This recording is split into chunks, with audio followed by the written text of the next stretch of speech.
হেই, what's up? আজকে আমি যে টপিকটা নিয়ে কথা বলবো সেটা হচ্ছে পাই। পাই মানে কি? পাই মানে কিন্তু পিৎজার পাই না, অথবা অ্যাপল পাই না, অথবা কোনো খাবার পাই না। সোজা কথা, পাই মানে আমি আজকে যে জিনিসটা বলতে চাচ্ছি সেটা হচ্ছে proto Indo European religion and language, পাইয়ের ফুল ভার্সন। সো আমরা আজকে পাই রিলিজিয়ান নিয়ে এবং পাই ধর্ম ছাড়া যে আরও ভাষা আসছে, প্রোটো ইন্ডো ইউরোপিয়ান যে ভাষাগুলো এসেছে, ফ্যামিলি ট্রি, সে দুটা বিষয় নিয়ে কথা বলবো। সো ফার্স্টে আমরা প্রোটো ইন্ডো ইউরোপিয়ান ল্যাঙ্গুয়েজ নিয়ে কথা বলি। So let's get down to business. Okay, let's talk about pi language. তো পাই ল্যাঙ্গুয়েজটা কি? পাই হচ্ছে proto Indo European for long term, short টার্মে আমরা বলি পাই। পাই ভাষা হচ্ছে ইন্ডো ইউরোপিয়ান এবং ইউরোপিয়ান যতগুলো ভাষা আছে সমস্ত ভাষার grandmother. That's right, grandmother. PIE ভাষা এত পুরানো একটা ভাষা, যেই ভাষায় ওরাল ট্র্যাডিশন আছে, মুখে মুখে মানুষ কথা বলতো, কিন্তু এর কোনো বর্ণমালা ছিল না। যার জন্য পাই ভাষার কোনো বর্ণমালা আপনি কোনো ট্যাবলেট বা কাগজে বা কোনো পাথরে খোদাই করা দেখবেন না। এই হলো পাই ভাষার কাহিনী, এত পুরানো ভাষা। তো মানুষ যখন ছিল না, শহর বানায় নাই, এমনকি গ্রামও বানায় নাই, সেই সময়কার কথা বলতেছি। মানুষ যখন ছোট ছোট ঘুপচির মতো বানায় থাকতো, গায়ে পশু পাখির চামড়া দিত, চুলডুল আশ্রাইতো না, তারপরে হাড্ডি ব্যবহার করতো। মানুষ যখন মাত্র জাস্ট মানে আর্টিকুলেট করা শিখছে, তখনকার কথা পাই, তখনকার কথা। এবং পাই ভাষার উৎপত্তিটা কোথায়? পাই ভাষার উৎপত্তি হচ্ছে রাশিয়ার মালভূমি এবং কাজাকিস্তানের যে মালভূমি, সেই জায়গাটাতে। Modern Ukraine and Russian area, পন্টিক Caspian step, এটা আর্কিওলজিস্টদের এবং স্কলারদের কথা অনুযায়ী পাই ভাষার উৎপত্তি হচ্ছে পন্টিক ক্যাসপিয়ান স্টেপ, যেটা হচ্ছে বর্তমানে মডার্ন ইউক্রেন রাশিয়ান এরিয়া। একটা জায়গা ধরে একটা জায়গায় অবস্থিত, ওই জায়গায় হচ্ছে প্রোটো ইন্ডো ইউরোপিয়ান লোকজন থাকতো, সেখানে হলো এরা পাই ভাষা বলতো। তো এই জায়গাটা যেটা প্রোটো ইন্ডো ইউরোপিয়ানরা থাকতো, সেই জায়গাটাকে আবার ইয়ামনায়া অঞ্চলও বলা হয়, ইয়ামনায়া রিজিয়ন, যেখান থেকে মাইগ্রেশন হয়েছে। মাইগ্রেশন হয়েছে ভাষার, মাইগ্রেশন হয়েছে কালচারের, মাইগ্রেশন হয়েছে ধর্মের। এবং একদম আদি ধর্ম যেগুলো, সবচেয়ে প্রাচীন যে ধর্মগুলা, ইউরেশিয়ান যে প্রাচীন সবচেয়ে ধর্মগুলা, সেই ধর্মগুলো পাই ধর্ম থেকেই আসছে।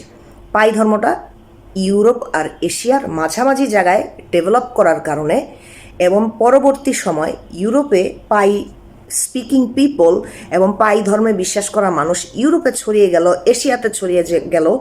এশিয়া বলতে আমি ইস্টের কথা বলতেছি না, সাউথ এশিয়া পর্যন্ত এইটুকু অঞ্চলে যখন ছড়িয়ে গেল, তখন তাদের যে পাই ল্যাঙ্গুয়েজ, যেটা ওরালি স্পোকেন ছিল, যেটার কোনো লেটারাইজেশন ছিল না, সেটা ছড়িয়ে গেল এবং সেটা বিভিন্নভাবে সেটা ভাষা ডেভেলপ করলো, ইভলভ করলো।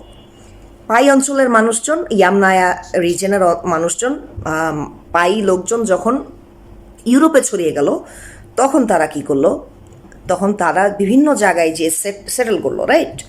এবং কালে ক্রমে তারা তাদের যে বিভিন্ন জায়গায় গিয়ে সেটেল করা ইউরোপে, যেমন আয়ারল্যান্ডে সেটেল করছে, ইংল্যান্ডে সেটেল করছে, তারপরে রাশিয়াতে গিয়ে সেটেল করছে, তারপরে রোমে সেটেল করছে, গ্রিসে সেটেল করছে। এই যে তারা সেটেল করছে, দ্য আর্লিয়েস্ট সিভিলাইজেশনস, আর্লিয়েস্ট না, সেকেন্ড আর্লিয়েস্ট। তো এই যে এই ঘুরে বেড়ানো যাযাবর টাইপের লোকজনগুলা যে ইউরোপে গিয়ে সেটেল করলো, তারা তাদের যে ভাষাগুলো বিভিন্ন ইউরোপের জায়গায় সেটেল হলো এবং ছড়িয়ে পড়লো, সেই ভাষাগুলো কালে ক্রমে হয়ে গেল গ্রিক, ল্যাটিন, ইংলিশ, রাশিয়ান ইত্যাদি। ইয়ামনায়া অঞ্চল থেকে পাই লোকজন যখন সাউথ এশিয়ার দিকে আসলো, বর্তমানে আফগানিস্তান, পাকিস্তান, ভারত, বাংলাদেশ, এই অঞ্চলগুলি, তারপরে ইরান, এখানে যারা যখন পাই অঞ্চলের লোকজনগুলো গেল, তখন এই ভাষা, তাদের যে পাই ভাষা, সেটা কালেক্রমে হয়ে গেল কি সংস্কৃত, হিন্দি, বাংলা, পার্সিয়ান। ঠিক আছে, তো এভাবেই পাই অঞ্চলের ভাষা আমাদের এদিকে এসে হয়ে গেল ইন্ডো ইউরোপিয়ান ভাষা, এবং ইন্ডো ইউরোপিয়ান ভাষা থেকে ভাঙতে ভাঙতে বাংলা হলো, হিন্দি হলো, ফার্সি হলো, হিন্দি আর পার্সির মিক্স হয়ে হলো উর্দু। ঠিক আছে, এই হচ্ছে কাহিনী। তাহলে এখন আমরা দেখতে পাচ্ছি যে বাংলা, রাশিয়ান, উর্দু, হিন্দি, উর্দু না সরি হিন্দি, তারপরে হচ্ছে ল্যাটিন, গ্রিক, এগুলা ভাষা কিন্তু ইংলিশ, এরা সবাই একে আরেকটার সাথে রিলেটেড। কিভাবে?